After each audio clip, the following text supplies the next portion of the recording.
Indonesia? Target Indonesia di 2045 ekonominya 5 besar terkuat di dunia. Negara ada lebih dari 200 negara.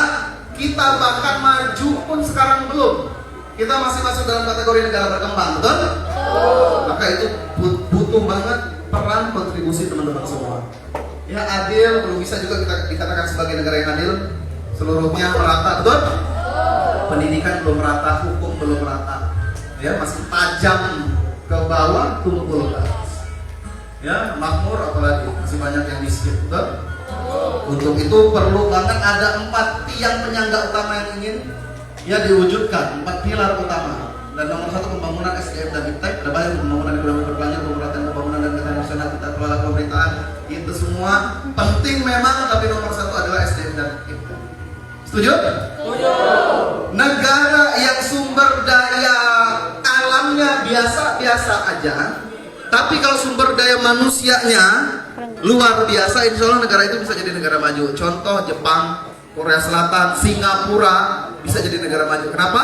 Karena sumber daya manusianya maju, berkualitas. Betul? Indonesia sumber daya manusianya maju nggak? Ciri negara yang maju dari bawah. Itu Indonesia sekarang. Indonesia ini sekarang memang literasinya rendah. Literasi low. Jadi teman-teman semua, ini yang harusnya kita pahami dan mudah-mudahan sekarang menyemangati kita supaya literasinya tinggi. Literasi itu bukan cuma mau ngebaca tapi paham apa yang dibaca, betul? Nah, mudah-mudahan insyaallah mulai hari ini banyak baca. Memang mungkin awal-awal kita baca ada banyak hal nggak langsung ngeh, nggak langsung nyambung, tapi lakukan terus, banyak ngobrol, bikin banyak narasi-narasi, Indonesia bisa maju. Ya, wasilah orang-orang yang punya semangat tinggi seperti itu. Cita-cita kita 2045. Berarti siapa yang mewujudkannya? Iya, teman-teman semua, kita semua anak muda sekarang, betul? Ya, presiden kita sekarang usianya sudah di atas 70 tahun. Di 2045 tambahin aja 21. Udah 90-an tahun, sudah nggak produktif lagi, betul? Yang akan membangun ada teman-teman semua. Ya, tadi yang ngaji Quran usianya berapa? Usiamu berapa? 17 tambah 21 berapa, Bang? Hah? 38 tahun, betul? Beliau kalau usianya sudah 38 tahun, bentukannya pasti udah nggak seperti ini, betul? Lebih tinggi, lebih gagah, sudah jadi pengusaha sukses, penghasilannya 1 miliar per bulan, amin. Yang mengaminkan saya doakan penghasilannya juga jauh lebih besar. Ya, mudah-mudahan semuanya jadi pengusaha, orang-orang yang sukses, yang nggak tergantung pada orang lain, tapi kita yang banyak bantu orang lain. Saya nas anfa'uhum. Nah, semua ini aman berarti ya. Ya, subhanul yaum rijalul ghad. Pemuda hari ini memimpin masa depan. Learner today, leaders tomorrow. Betul? Pembelajar hari ini pemimpin masa depan, dan itu teman-teman semua. Saya cuma jadi wasilah aja. Ya, saya ketemu banyak pemuda cuma ngasih lecutan dikit aja. Ya, mudah-mudahan kita punya semangat yang sama. Sejarah Indonesia, sejarah anak-anak muda. Yang tahu saya kasih coklat lagi. Ya, teman-teman semua, sejarah Indonesia nggak bisa dilepaskan dari sejarah anak muda. Ada 3 peristiwa penting, yang 3 peristiwa itu kemudian kita peringati sebagai hari nasional. Di 1908 ada peristiwa penting, 1928 ada peristiwa penting, 1945 ada peristiwa penting. Kalau ini saya yakin teman-teman tahu semua, betul? Ini apalagi di sini cuma angkat tangan. Ada peristiwa penting apa yang terjadi di 1908 dan setiap tahun kita peringati. Terjadinya di bulan Mei. Ya, angkat tangan. 1, 2, 3. Apa? Ada peristiwa apa di situ? Apa? Ini di sini nih. Di 1908 terjadi peristiwa penting apa? Ya, apa? Yang paling belakang.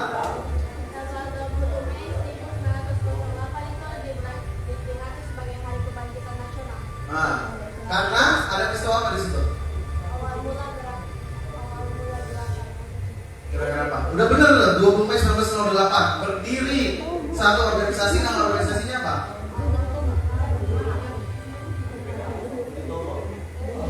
Ini siapa? Ini Pak Guru ya? Nggak asik berarti ya. Ya udah, berarti ya Pak Guru kan ya? Kalau siswa saya kasih hadiah. Siswa ada nggak? Nggak asik berarti ya, nggak boleh ya. Nanti ada kesempatan lagi. Udah benar tuh, 20 Mei 1908 berdiri organisasi namanya apa tadi Pak? Budi Utomo, didirikan sama anak-anak muda, usianya seusia kalian. Budi Utomo itu kalau sekarang ya dia kayak SMK tapi jurusannya kedokteran. Sekarang ada SMK jurusannya farmasi, betul?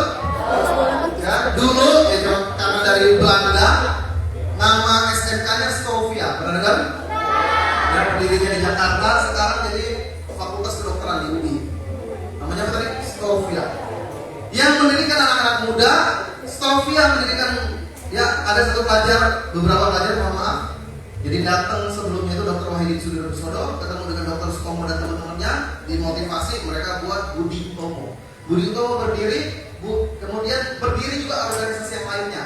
Makanya berdirinya Budi Utomo jadi simbol kebangkitan nasional karena dia menginspirasi bangkitnya gerakan-gerakan yang lain.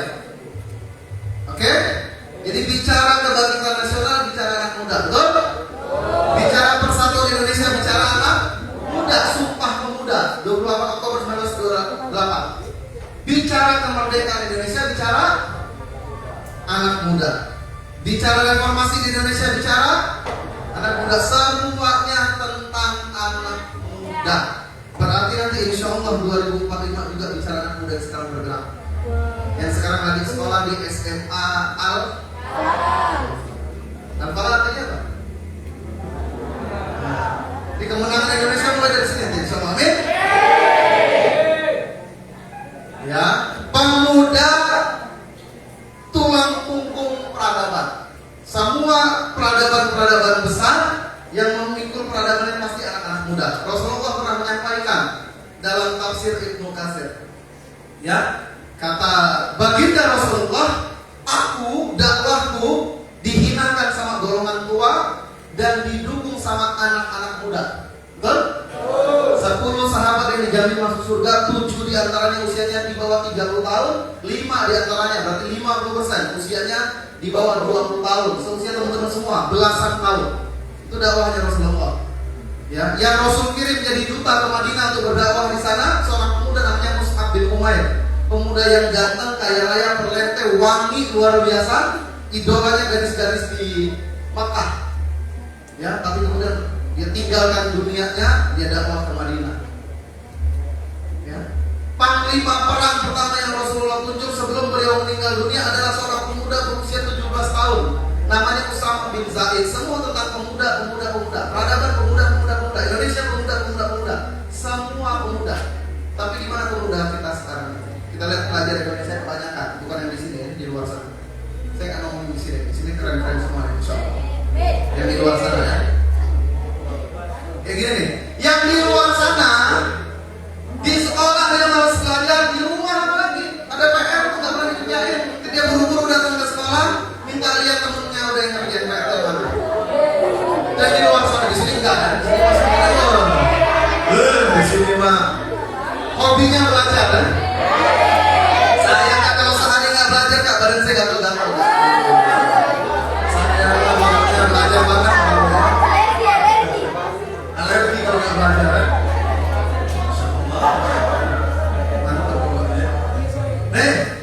Pelajar di luar sana kalau ada ujian semua dia ketar-ketir tuh badan, bisa panas dingin tuh. Kalau nggak jadi ujian dia happy banget, saya berhasil. Ya sekali ujian nyontek yang di luar sana. Di sini nggak ada yang nyontek kayaknya. Nggak boleh nyontek kemarin.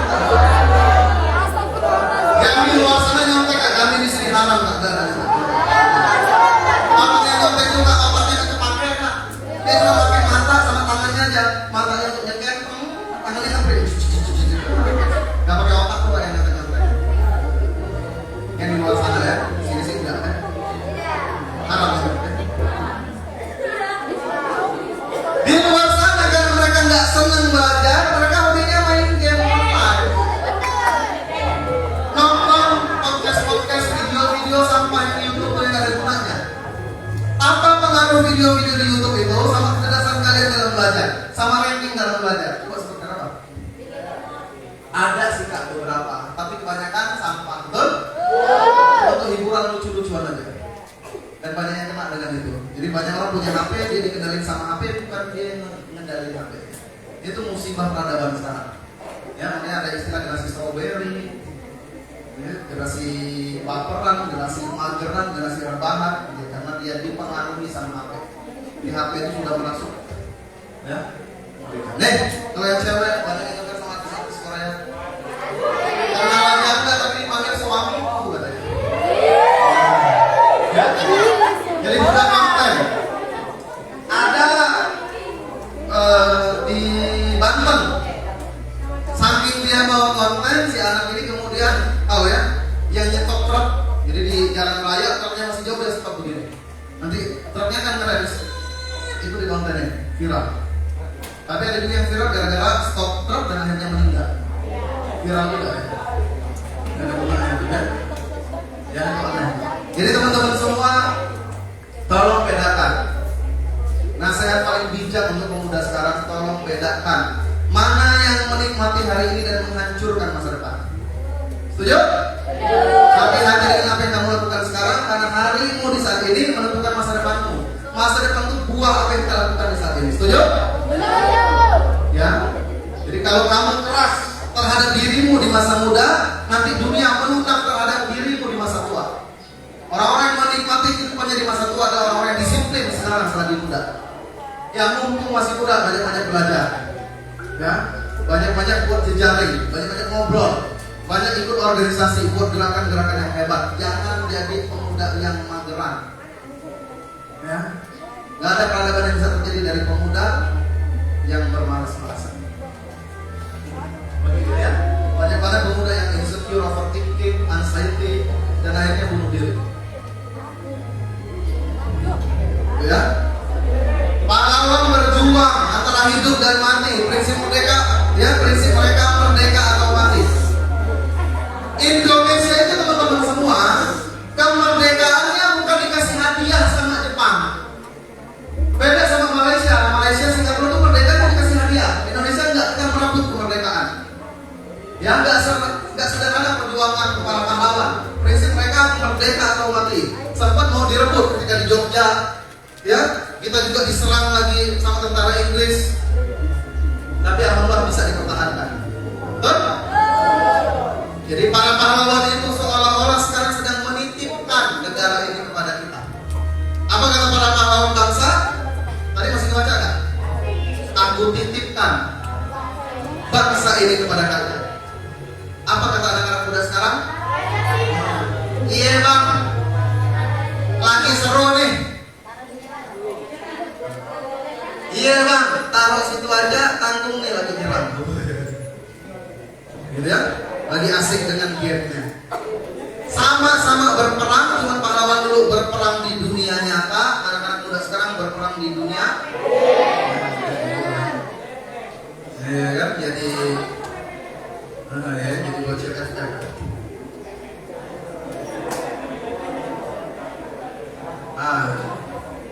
Silakan perhatikan baik-baik. Ada, jadi dari World Modernization Rank 2016, 61 negara disurvei, Indonesia urutan 60, Finlandia, memang di sistem pendidikan yang terbaik nomor 1 di dunia, urutan 1. Belanda urutan 10 yang dulu pernah jajah kita. Ya, Korea, Jepang, Singapura di bawah mereka. Tapi yang lebih miris teman-teman semua, minat baca kita terendah, nomor 2 di dunia, perpustakaan kita terbanyak nomor 2 di dunia. Yang ngomong datanya dari Perpustakaan Nasional, perpusnas.go.id. Perpustakaan kita terbanyak nomor 2 di dunia, minat bacanya terendah nomor 2 di dunia. Ya, gak ada yang bisa bangkitin Indonesia ini kecuali anak-anak mudanya sekarang bergerak. Jangan sibuk menghibur diri. Namanya menghibur diri. Orang-orang yang kerja teman-teman semua ada 7 hari dalam bekerja, 5 hari kerja, 2 hari menghibur diri, jalan-jalan dengan keluarga dan seterusnya. Anak muda sekarang semuanya dipakai untuk menghibur diri. Senin main game, Selasa main game, Senin Minggu main game juga. Yang di luar sana ada sini enggak. Ya, seharusnya gimana? Ini pelajar Indonesia juga nih.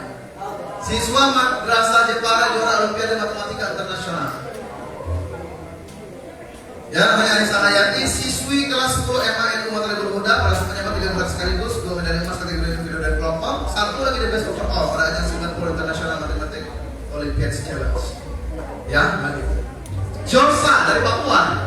Ini Papua banget di wajahnya, kan mungkin kita ngomongnya orang Jawa nih, enggak? Berhasil dapat medali emas dalam lomba riset fisika tingkat dunia di Inggris. Ini dari Papua juga, kalau nggak salah dari Timikan. Namanya Albertina Baita, usia 12 tahun. Ketika pertama kali diajak sama Yohanes Surya, usianya 12 tahun tapi baru kelas 2 SD. Kenapa? Karena dia 4 tahun nggak naik kelas. Diajak sama Yohanes Surya, dilatih sama Yohanes Surya dalam waktu 1 semester, dari kelas 2 naik kelas 3 langsung loncat SMP. Ikut Olimpiade robotik tingkat nasional, bukan tingkat Papua, tingkat nasional. Tingkat nasional dapat medali emas. Namanya Albertina Baita. Irfan Haris dari Lampung ikut Olimpiade biologi tingkat dunia di Korea Selatan, 162 negara, 233 siswa, dia dapat medali emas.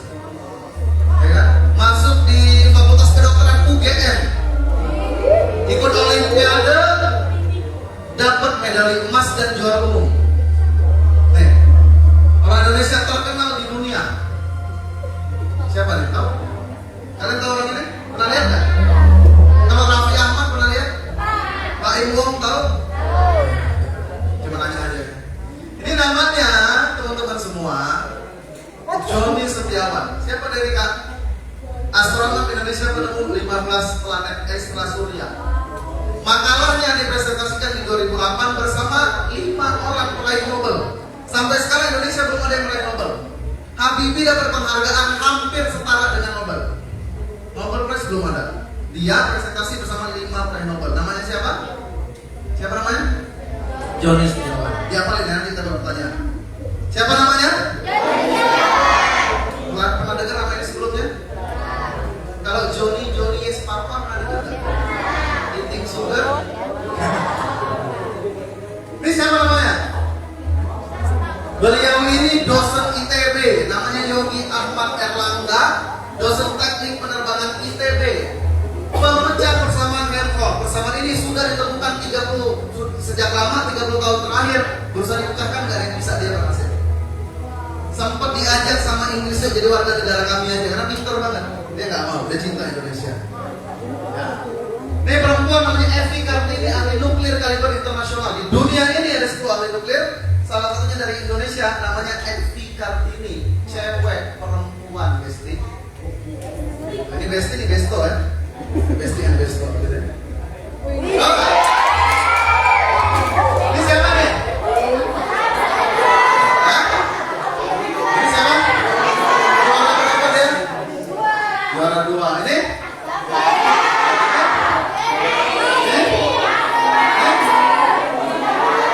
Syakira nih? Nabil. Pintar-pintar nggak? Lihatnya di Mus ini peringkat 10 besar dunia, universitas terbaik di dunia dari Singapura. Ya, kalau Oxford siapa yang nggak tahu, 3 besar terbaik dunia kan ya? Tapi dua lagi dari UI Indonesia. Ya kan? Nexa, Safira, Sandy, Najwa, Syakira sama Nabil. Kalau mereka bisa, harusnya kita juga termotivasi untuk bisa juga. Amin. Kak, berarti Indonesia itu nggak kurang sebenarnya orang-orang pintar ya?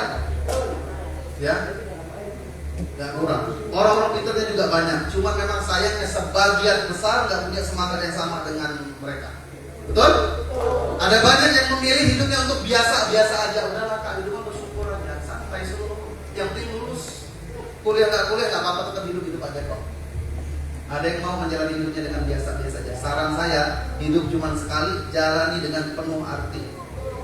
Kalau bisa ketika kita meninggal dunia, orang-orang menangis semuanya, haru semuanya, kehilangan kita.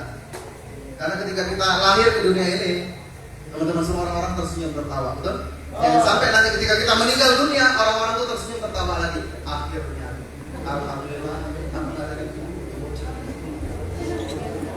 ya, jangan sampai. Bagaimana cara membangun pemuda Indonesia? Gimana caranya? Saya kasih lihat video ini. Dua negara ini negara maju, betul? Teknologinya canggih, betul? Orang-orangnya pintar, setuju? Tapi mereka punya satu masalah. Apa masalah mereka? Apa? Apa masalah mereka? Tingkat bunuh diri yang tertinggi di dunia. Betul? Korea Selatan peringkat 3 dunia, Jepang peringkat 4 dunia. Di Korea Selatan tempat favorit mereka bunuh diri di Sungai Han. Sungai Han sampai ditulisin kata-kata motivasi di dinding-dinding sungai. Disediakan telepon umum supaya sebelum mereka bunuh diri mereka telepon dulu orang tuanya, terus orang tuanya nangis, harapannya mereka meng-cancel bunuh dirinya. Enggak, justru tambah banyak. Di Jepang juga banyak bunuh diri.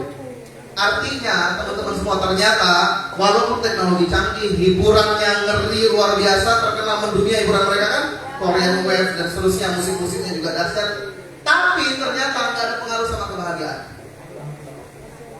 Setuju? Kita yang muslim tahu kebahagiaan bukan dari luar. Kebahagiaan itu tentang di dalam. Kalau hati kita bahagia, insya Allah semuanya bahagia, walaupun kita bukan orang yang kaya raya. Betul? Teman-teman semua, ya Allah menyampaikan di dalam Al-Quran, huwallazi anzala sakinah fi qulubil mu'minin. Jadi as-sakinah, kebahagiaan itu Allah berikan, ketenangan itu Allah berikan kepada orang-orang yang beriman. Mereka kenapa nggak bahagia? Karena mereka tidak menganggap penting agama. Betul? Di Korea Selatan sebagian besar ateis, nggak percaya dengan Tuhan. Di Jepang kebalikannya, orang-orang di Jepang, coba disimak baik-baik teman-teman, nggak? Teman-teman semua, di Jepang itu jumlah penduduk yang beragama lebih banyak daripada jumlah penduduknya. Paham nggak maksudnya?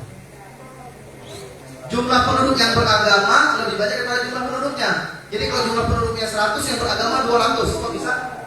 Karena satu orang Jepang agamanya bisa 2, 3, suka-suka mereka. Mereka tidak menganggap penting agama, makanya mereka nggak punya kebahagiaan. Orang Korea lagi galau mau berdoa, Tuhannya nggak ada. Orang Jepang lagi galau mau berdoa, Tuhannya banyak yang mana? Nggak ketemu kebahagiaannya. Ya, kebahagiaan itu dari satu. Allah itu satu. Qul huwallahu ahad. Jadi teman-teman semua, kalau mau maju memang betul minat baca harus tinggi seperti negara ini. Tapi kita nggak mau cuma maju aja, setuju? Kita mau juga bahagia. Kita mau menang dan tenang. Mantap ya? Kita mau menang dan tenang. Percuma menang tapi hatinya bergemuruh terus. Ya, menang dan tenang. Nih, ke Jepang dan Korea Selatan. Berarti gimana Kak solusi terbaiknya? Nih. Jadi kawan-kawan semua, kalau mau sukses bukan cuma ikro, literasi tinggi, minat baca tinggi, bukan. Tapi ikro, bismi rabbikal ladzi. Ikro, baca, tapi pastikan kita sandarkan kepada Allah dengan menyebut Allah yang Maha Menciptakan. Betul? Oke. Nih, setelah ini nanti saya akan buat kuis, tolong hafalin. Ya, coklatnya ada apa pokoknya. Ya. Yang pertama, kalau ingat ini namanya Abbas Ibnu Firnas. Perhatikan baik-baik. Peradaban yang dibuat sama Islam bermula dari 0 Hijriah. Hijrahnya Rasulullah itu peradaban terbangun dengan gilang gemilang akhirnya. Ya, pada puncak peradaban. Jadi kalau dunia ini pernah mengenal istilahnya Dark Age, teman-teman tahu? Di dunia itu ada istilahnya masa kegelapan. Di mana waktu itu di Eropa, ya di Eropa itu terjadi porak-poranda kehidupan di sana. Ya, orang-orang pintar tuh ditangkap, dibunuh. Sampai akhirnya mereka mengalami masa namanya Renaissance. Pernah dengar nggak? Masa itu ternyata bermula dari orang-orang Eropa yang belajar ke peradaban Islam. Ada universitas pertama di dunia yang dibuat waktu itu namanya Al-Qarawiyyin. Orang Eropa belajar ke situ. Ilmunya dibawa lagi ke Eropa. Akhirnya ada masa pencerahan, revolusi industri dan seterusnya. Mereka jadi negara yang maju. Jadi mulanya dari Islam. Kenapa? Karena di masa pertengahan peradaban Islam lagi maju-majunya. Ya, pesawat terbang kata orang Eropa penemunya Wright Brothers. Ternyata 1000 tahun sebelum Wright Brothers sudah ada yang dari peradaban Islam namanya Abbas Ibnu Firnas. Orang yang pertama kali mengudara di dunia. Ada Al-Zuhrawi. Siapa beliau ini Kak? Dokter spesialis bedah pertama di dunia. Alat yang dia temukan masih dipakai sama rumah sakit modern ribuan tahun setelah dia. Ya, Maryam Al-Astrolabi, namanya penemu astrolog yang jadi dasar untuk pembuatan GPS. Fatima Al-Fihri, pendiri universitas pertama di dunia. Jadi universitas pertama di dunia, tertua di dunia sampai sekarang masih ada. Bukan Harvard University, bukan Stanford University, tapi Al-Qarawiyyin. Arab banget namanya, ada al-alnya. Ya, Al-Qarawiyyin. Ya, yang menemukan kamera pertama kali, kamera dia buat namanya kamera obscura. Dia meneliti bagaimana cara mata bekerja. Ya. Pembuat kamera pertama kali Ibnu Al-Haytham. Al-Biruni yang mengukur diameter bumi pertama kali. Al-Jazari bapak robotik pertama di dunia. Robot pertama di dunia yang buat dari peradaban Islam namanya Al-Jazari. Al-Hawarizmi penemu angka 0. Yuk sekarang kita mulai kuisnya. Ya, kita mulai. Orang Papua usianya 12 tahun tapi masih kelas 2 SD. Siapa namanya? Nanti kita dapat hadiah teh kotak juga. Halal dari depan halal ya. Ya siapa? Tangan 1, 2. Hitungan ketiga nanti ketok ya. Ya siapa men? Sini maju. Dapat coklat. Ya jawab awal-awal dapat coklat. Selanjutnya dapat teh kotak. Lagi. Siapa nama dosen ITB pemecah persamaan Helmholtz? Ya, siapa namanya? Ya, dokter spesialis bedah pertama di dunia dari peradaban Islam. Sini maju. Masih ada 2 lagi coklatnya. Siap. Ada berapa persen penduduk produktif di dunia? Sorry, di Indonesia ya. Ya, yuk. Terakhir, coklat terakhir. Siapa nama yang terakhir soalnya orang Papua yang lomba riset fisika tingkat dunia dapat medali emas di Inggris? Siapa namanya? Gampang deh harusnya. Ya, ya. Terakhir 1, 2. Namanya George Sand. Lagi. Siapa nama perempuan anak nuklir? Saya. Tapi Kartini. Ya. Sudah baik. Mantap. Semangatnya luar biasa. Lagi masih ada nih soalnya. Sudah ada. Boleh ya? Boleh? Ini kasih hadiah boleh nih? Ya. Siapa nama penemu kamera pertama di dunia? Ini udah dua lagi Bapak ya? Ya. Ya udah ada dekat ini. Oh, bukan dari dulu ya. Udah. Satu lagi. Terakhir.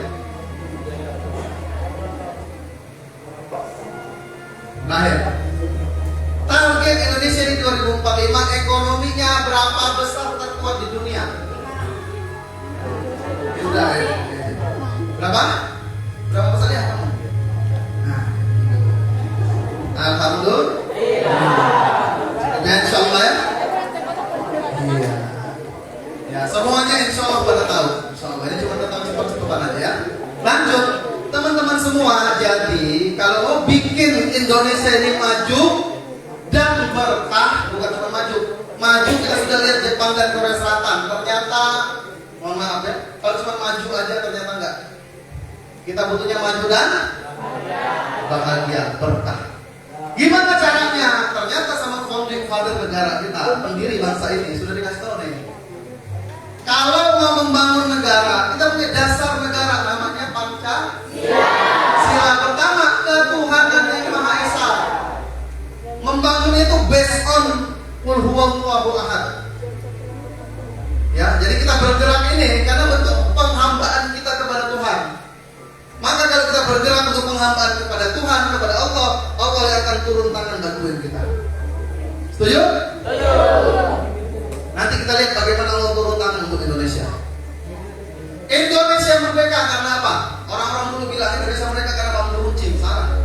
Indonesia merdeka atas perkara Allah yang Maha Kuasa dan tidak didorongkan oleh keinginan luhur supaya berkehidupan bangsa yang bebas. Maka dengan ini rakyat Indonesia menyatakan Indonesia merdeka atas berkat rahmat Allah, pertolongan Allah, kasih sayang Allah. Indonesia merdeka juga karena rakyat Indonesia punya keinginan yang luhur. Dia merdeka bukan untuk mengeruk kekuasaan untuk dirinya, enggak. Bahkan dia merdeka prinsipnya merdeka atau mati. Memang kadang-kadang agak beda dengan orang-orang saat ini. Dia mau berada pada puncak kekuasaan agar dia bisa titik. Paham maksudnya? Maka kita harus punya keinginan yang luhur. Kita berjuang untuk Indonesia dan kita cinta Indonesia. Ya, lanjut. Dan di dalam Al-Quran Allah sudah sampaikan dalam surat Al-A'raf ayat 96, sekiranya penduduk suatu negeri beriman dan bertakwa, pasti kami akan melimpahkan berkah. Ya, pada mereka dari langit dan bumi. Ya, ini bukti Allah campur tangan untuk kemerdekaan Indonesia. Indonesia merdeka teman-teman semua. Kita tahunya di sini aja nih. Gak banyak yang tahu Indonesia merdeka itu Yaumul Mubarak, hari raya umat Islam, hari Jumat 9 Ramadan. Harinya hari Jumat, bulan mulia. Ya, hari mulia. Bulannya bulan Ramadan, bulan mulia. Ya, 1364. Bung Tomo ya, pakikan takbir beliau kemudian diperingati sebagai hari pahlawan. Betul? Kata Bung Tomo, andai tidak ada takbir, saya tidak tahu dengan cara apa membakar semangat pemuda melawan penjajah. Pakai takbir. Ya, Allah yang Maha Besar. Takbir. Ya, 7 bulan perang gerilya untuk mempertahankan kedaulatan Indonesia. Rahasianya dari Jenderal Sudirman, teman-teman semua, jaga wudhu, sholat fardu, sholat 5 waktu tepat waktu, sholat tahajud. Jadi kalau Anda mau ditolong sama Allah, jaga wudhu, sholat 5 waktu tepat waktu, dan sholat tahajud. Ini bisa Anda baca sejarah kehidupan Jenderal Sudirman banyak. Bahkan nggak perlu beli buku, Anda buka internet, tahu nanti ini rahasianya. Wudhu, sholat fardu tepat waktu, sholat tahajud. Beliau kemana-mana ajudannya bawa kendi supaya kalau sudah masuk kita diserang lagi, dia izin kepada Insinyur Soekarno. Kata Jenderal Sudirman, Bung Karno tolong izinkan saya. Kita ini mau diserang lagi. Saya akan bergerilya, kasih tahu kepada dunia bahwa Indonesia masih ada. Kata Bung Karno, jangan, kamu baru dioperasi, paru-paru tinggal sebelah. Istirahat. Dokter spesialis juga menyampaikan, dokter pribadinya juga menyampaikan jangan. Tapi apa kata Jenderal Sudirman? Bung, memang Sudirman sedang sakit, tapi Jenderal Sudirman tidak sakit. Dan dia berjuang ke Indonesia 7 bulan gerilya dalam kondisi sakit parah. Itu yang namanya cinta tanah air. Itu namanya cinta tanah air. Kita harus berjuang ya untuk Indonesia kita. Maka kami ngajak tuh gabung di Indonesia. Mudah-mudahan nanti di sini ya Bumi kepala sekolah bisa juga support teman-teman semua, para guru, ya gurunda-gurunda yang bisa support supaya gabung juga di Indonesia ya. Dulu tuh ada gerakan-gerakannya, apalagi nanti kita lagi Ramadan, kita gerakan untuk umat. Kita bantu saudara-saudara kita, betul? Ya, insya Allah. Ya, Indonesia. Teman-teman nanti boleh follow juga, kasih ada di IG sama TikTok. Walaupun nggak begitu aktif sebenarnya, tapi ya mudah-mudahan bisa jadi wasilah silaturahim aja. Ya, @k_suhe. Punya ya pasti ya IG sama TikTok ya. @k_suhe. KAK_suhe. Ya. Kita mau bangun Indonesia dengan hashtag ini. Bukan cuma dengan 2 hal tapi 3 hal. Takwa, karya, mulia. Orang-orang Jepang dan Korea Selatan karyanya luar biasa. Bicara teknologi, siapa yang kenal dengan Jepang dan Korea Selatan? Mulia nggak? Mulia. Mereka sangat disiplin. Di Jepang kalau kita dompet jatuh, insya Allah nggak berapa lama bisa ketemu lagi, betul? Masalahnya mereka moralnya ada, karyanya ada, takwanya nggak ada. Maka ridho Allah nggak turun kepada negara itu. Betul? Indonesia memang ya yang rusak-rusak ada, tapi yang beriman juga banyak. Betul? Termasuknya di sini kita mau acara ini masjid ini. Ini masjid ya? Musola ya, insya Allah. Musola itu kan tempat sholat. Dan mulai peradaban itu dari sholat, betul? Kalau hidupmu hancur lebur, mau mulai kebaikan dari mana? Mulai dari sholat, betul? Mulai dari sini insya Allah. Ya, takwa prioritas utama. Nah, gitu aja. Jazakumullah khairan katsir. Mohon maaf lahir batin, semoga Allah ridho atas kita semua. Terakhir nanti kalau ada waktu kita bisa tutup dengan doa. Masih ada waktu? Sampai berapa menit lagi? Asal